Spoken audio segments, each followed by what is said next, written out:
CUT UG examination 2025 കടക്കുന്ന സമയത്ത് പ്രധാനമായിട്ടും വരുന്ന മാറ്റം എന്ന് പറയുന്നത് അത് ഹൈബ്രിഡ് മോഡിൽ നിന്നും കമ്പ്യൂട്ടർ ബേസ്ഡ് ടെസ്റ്റിലേക്ക് വീണ്ടും തിരിച്ചെത്തുന്നു എന്നതാണ്. എന്താണ് ഹൈബ്രിഡ് മോഡ് എന്ന് പറയുന്നത്?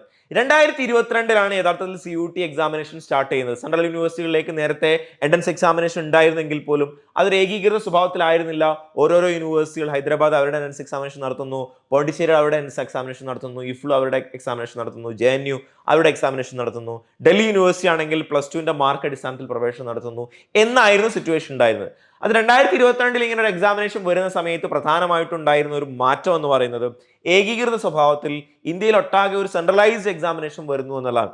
അങ്ങനെ സെൻട്രലൈസ്ഡ് എക്സാമിനേഷൻ വരുന്ന സമയത്ത് അങ്ങനെ ഒരു എക്സാമിനേഷൻ കണ്ടക്ട് ചെയ്യണമെന്നുണ്ടെങ്കിലുള്ള പ്രധാനപ്പെട്ട ഒരു പ്രയാസം എന്ന് പറയുന്നത് അത് ഏത് രീതിയിൽ നടത്തും, മോഡിൽ നടത്തും എന്നുള്ളതായിരുന്നു. അങ്ങനെയാണ് കമ്പ്യൂട്ടർ ബേസ്ഡ് ടെസ്റ്റിലേക്ക് വരുന്നത് എന്നുള്ളതാണ്. അങ്ങനെ കമ്പ്യൂട്ടർ ബേസ്ഡ് ടെസ്റ്റ് എക്സാമിനേഷൻ നടത്തുന്ന സമയത്തുണ്ടായിരുന്ന പ്രധാനപ്പെട്ട ഒരു ചലഞ്ച് എന്ന് പറയുന്നത് ഇങ്ങനെ ഒരുപാട് ആളുകൾക്ക് ഒരേ സമയം എക്സാമിനേഷൻ അറ്റൻഡ് ചെയ്യാനുള്ള ഒരു സംവിധാനം ഇന്ത്യയിലെ വ്യത്യസ്ത കമ്പ്യൂട്ടർ സെന്ററുകളിലും ലാബുകളിലും ഒന്നുമില്ല. അതുകൊണ്ട് തന്നെ ഇത് മൾട്ടിപ്പിൾ സെഷനുകളിലായിട്ട് വ്യത്യസ്ത ഷിഫ്റ്റുകളിലായിട്ടൊക്കെ ആയിരുന്നു എക്സാമിനേഷൻ കണ്ടക്ട് ചെയ്തിരുന്നത്. അങ്ങനെ ഷിഫ്റ്റുകളായിട്ട് എക്സാമിനേഷൻ കണ്ടക്ട് ചെയ്യുന്ന സമയത്ത് ഓരോ ദിവസമായിരിക്കും ഒരേ സബ്ജക്റ്റിന്റെ എക്സാമിനേഷൻ ഉണ്ടാവുക. ഇപ്പൊ ഇംഗ്ലീഷ് ആണെങ്കിൽ ഇംഗ്ലീഷ് വ്യത്യസ്ത ഷിഫ്റ്റുകളിലും വ്യത്യസ്ത സമയങ്ങളിലുമായിട്ട് എക്സാമിനേഷൻ നടത്തുന്നുണ്ടായിരുന്നു. അങ്ങനെ വ്യത്യസ്ത സമയത്ത് നടത്തുന്ന സമയത്ത് എക്സാമിനേഷൻ ഒരു ഏകീകരണം കിട്ടണമെന്നുണ്ടെങ്കിൽ അത് ഈ പറയുന്ന നോർമലൈസേഷൻ പ്രോസസ്സിലേക്ക് നടത്തേണ്ടതായിട്ടുണ്ടായിരുന്നു. അങ്ങനെ നോർമലൈസ് ചെയ്യുന്ന സമയത്തുള്ള സ്കോറിലുള്ള ഡിഫറൻസുകൾ, അതുമായി ബന്ധപ്പെട്ട പ്രശ്നങ്ങളൊക്കെ പരിഹരിക്കാൻ വേണ്ടി കൂടിയാണ് കഴിഞ്ഞ വർഷം 2024 നടന്ന എക്സാമിനേഷൻ എന്ന് പറയുന്നത് ഒരു ഹൈബ്രിഡ് മോഡിലേക്ക് മാറ്റാൻ വേണ്ടി തീരുമാനിക്കുന്നത്. അങ്ങനെ ഹൈബ്രിഡ് മോഡിലേക്ക് മാറ്റുന്ന സമയത്ത് കമ്പ്യൂട്ടർ ബേസ്ഡ് ടെസ്റ്റ് എക്സാമിനേഷൻ നിലനിർത്തുകയും അതിന്റെ കൂടെ തന്നെ ഒരു paper pen examination, OMR sheet ഒക്കെ വെച്ചുകൊണ്ടുള്ള ഒരു പേപ്പർ പെൻ എക്സാമിനേഷൻ നടത്തുകയും ചെയ്യുക എന്നുള്ളതായിരുന്നു. അങ്ങനെ ആക്കുന്ന സമയത്ത് പ്രധാനമായിട്ടുണ്ടായിരുന്ന ഒരു അഡ്വാൻറ്റേജ് എന്താണെന്ന് ചോദിച്ചു കഴിഞ്ഞാൽ ഒരൊറ്റ ദിവസം ഒരു സബ്ജക്റ്റ് ഒരു പരീക്ഷ എന്നുള്ള രീതിയിലായിരുന്നു എക്സാമിനേഷൻ നടന്നിരുന്നത്. പേപ്പർ എക്സാമിനേഷൻ ആകുന്ന സമയത്ത് പേപ്പർ പെൻ എല്ലായിടത്തും നടത്താനുള്ള ഓപ്ഷൻസ് ഉണ്ടാവും.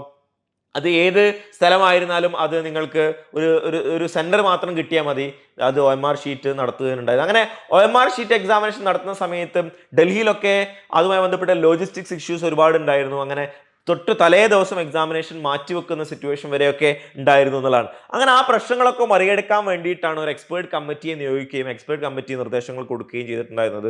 UGCയെ സംബന്ധിച്ചിടത്തോളം ഇത് എങ്ങനെ ഒരു കമ്പ്യൂട്ടർ ബേസ്ഡ് ടെസ്റ്റും ഹൈബ്രിഡ് മോഡലിലേക്ക് പേപ്പർ പെൻ എക്സാമിനേഷൻ കൂടി നടത്തുന്ന സമയത്ത് ഒരുപാട് പ്രശ്നങ്ങളുണ്ട് എന്നുള്ളത് മനസ്സിലാക്കുകയും 2025 മുതൽ അത് കമ്പ്യൂട്ടർ ബേസ്ഡ് ടെസ്റ്റിൽ മാത്രമായിരിക്കും എക്സാമിനേഷൻ നടക്കുക എന്നുള്ളതാണ് പറഞ്ഞിട്ടുള്ളത്. അപ്പോൾ വീണ്ടും പഴയ ഫോർമാറ്റിലേക്ക് പോവുകയാണ്. അങ്ങനെ കമ്പ്യൂട്ടർ ബേസ്ഡ് ടെസ്റ്റിലേക്ക് എത്തുന്ന സമയത്ത് മൾട്ടിപ്പിൾ ഷിഫ്റ്റ് ഉണ്ടാവാൻ സാധ്യതയുണ്ട്, മൾട്ടിപ്പിൾ ദിവസങ്ങളിൽ എക്സാമിനേഷൻ നടക്കാൻ സാധ്യതയുണ്ട്, അതിനൊരു നോർമലൈസേഷൻ പ്രോസസ്സ് ഉണ്ടാവാനുള്ള സാധ്യത വളരെ കൂടുതലാണ് എന്നുള്ളതാണ്. അപ്പോൾ കുട്ടികളെ നിങ്ങൾ കമ്പ്യൂട്ടർ ബേസ്ഡ് ടെസ്റ്റുകൾ എങ്ങനെ എഴുതാം, കമ്പ്യൂട്ടർ ബേസ്ഡ് ടെസ്റ്റുകൾ എങ്ങനെ പ്രാക്ടീസ് ചെയ്യാന്നതിനെ കുറിച്ച് കൃത്യമായിട്ട് മനസ്സിലാക്കുകയും അതിനനുസരിച്ച് തയ്യാറെടുപ്പുകൾ നടത്തുകയാണെങ്കിലാണ് നിങ്ങൾക്ക് അത് വളരെ ഈസിലി അതിന് മറികടക്കാൻ വേണ്ടി സാധിക്കുക എന്നുള്ളതാണ് മനസ്സിലാക്കേണ്ടത്.